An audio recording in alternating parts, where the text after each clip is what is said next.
إن الحمد لله نحمده ونستعينه ونستغفره ونعوذ بالله من شرور أنفسنا ومن سيئات أعمالنا من يهده الله فلا مضل له ومن يضلل فلا هادي له أشهد أن لا إله إلا الله وحده لا شريك له وأشهد أن محمدا عبده ورسوله Allahumma salli wa sallim wa barik ala nabiyina Muhammadin wa ala alihi wa sahbihi ajma'in. Apa sih yang bermanfaat buat si mayit sesudah dia meninggal dunia? Ini belum saya sampaikan tadi. Jadi kalau orang sudah meninggal dunia, sudah meninggal ini, apa yang bermanfaat buat dia setelah dia meninggal itu? Yang pertama, menyolatkannya. Ini solat, itu manfaat buat si mayit. Maka antum perhatikan ketika ada jenazah meninggal, orang tua antum, istri, suami, anak, orang tua meninggal, itu usahakan bagaimana supaya kaum muslimin menyolatkan. Kadang-kadang banyak orang segera kan, pokoknya begitu meninggal sebelum subuh, jam 8 sudah disolat, sudah dibawa ke pemakaman. Antum tunggu kaum muslimin. Bagaimana? Boleh kita nunggu kaum muslimin supaya menyolatkan. Karena yang penting bagi dia, si mayat ini butuh apa? Butuh orang mendoakan dia dengan sholat itu.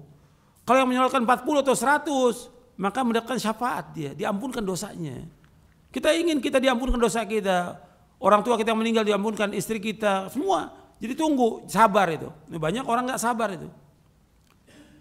Jadi segera tapi nggak melihat. Kata Nabi, "Ma min mayyitin shalla alaihi ummatul muslimin yablughuna mi'ah kulluhum yashfa'una illa syuffi'u fihi."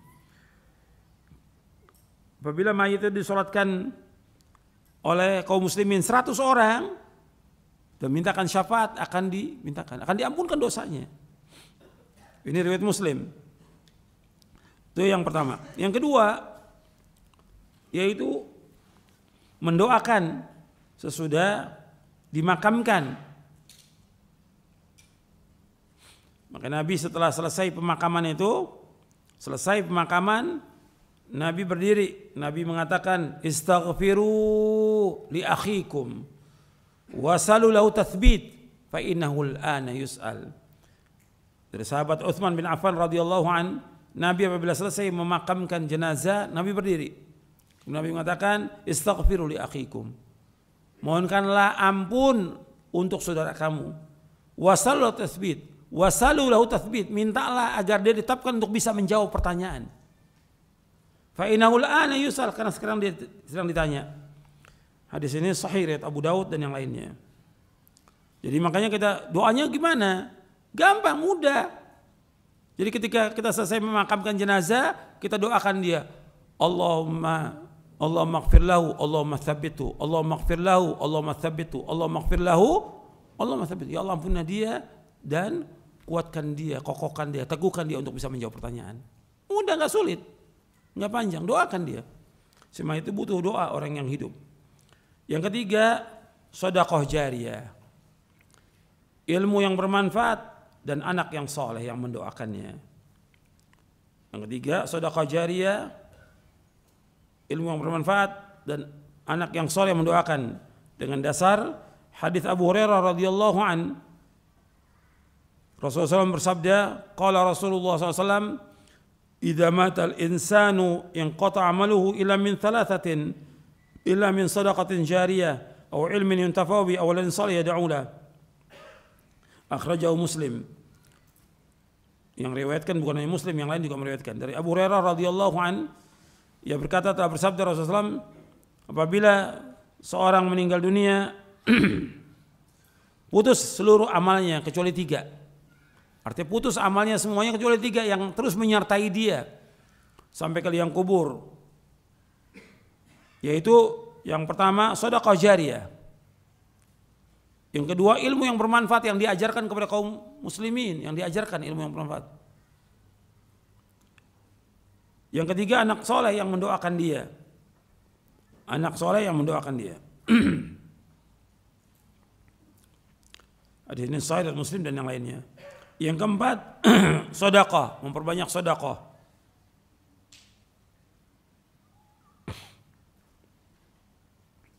Jadi ada seorang, kata Aisyah radhiyallahu anha, ada seorang bertanya, Rasulullah, sesungguhnya ibuku mati dengan mendadak.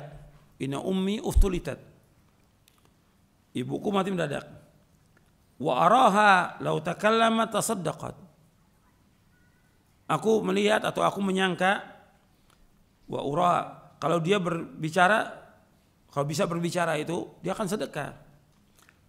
Apa tasaddaqu anha? Boleh enggak aku sebagai anaknya sedekah buat orang tua aku? Kata Nabi, na'am. Tasaddaq anha. Sedekahkan buat dia. Ini hadis riwayat Bukhari Muslim. Artinya sedekah dari seorang anak untuk orang tuanya sampai. Itu yang disebutkan oleh Syekh Al-Albani dalam kitabnya Ahkamul Janaiz. Kemudian yang kelima yaitu doa dan istighfar dari kaum muslimin. Doa dan mintakan ampun dari kaum muslimin. Jadi kalau doa, istighfar dari kaum muslimin itu sampai kepada si mayit. Seperti kita menyolatkan atau mendoakan sewaktu-waktu, kita doakan kaum muslimin. Seperti Allah menyebutkan tentang para sahabat, kita harus mendoakan mereka. Walladzina ja'u min ba'di yaquluna rabbana ighfir lana wa li ikhwanina alladzina sabaquna bil iman. Wala taj'al fi qulubina ghillal ladzina amanu rabbana innaka ra'ufur rahim. Dan orang-orang yang datang sesudah mereka mengucapkan, wahai Rabb kami, ampunilah dosa kami dan saudara kami yang lebih dahulu beriman. Jangan kau jadikan dalam hati kami rasa dengki kepada mereka. Wahai Rabb kami, sungguhnya Engkau pengasih dan penyayang. Kemudian yang keenam yaitu ribat, yaitu jihad di jalan Allah. Menunggu di pos penjagaan. Itu hadisnya riwayat Abu Daud, Tirmidzi dan yang lainnya. Itu diantara yang bermanfaat buat si mayit sesudah wafatnya. Wallahu a'lam. Mudah-mudahan bermanfaat. Wassallallahu Muhammadin sallallahu alaihi wa ala alihi wasallam.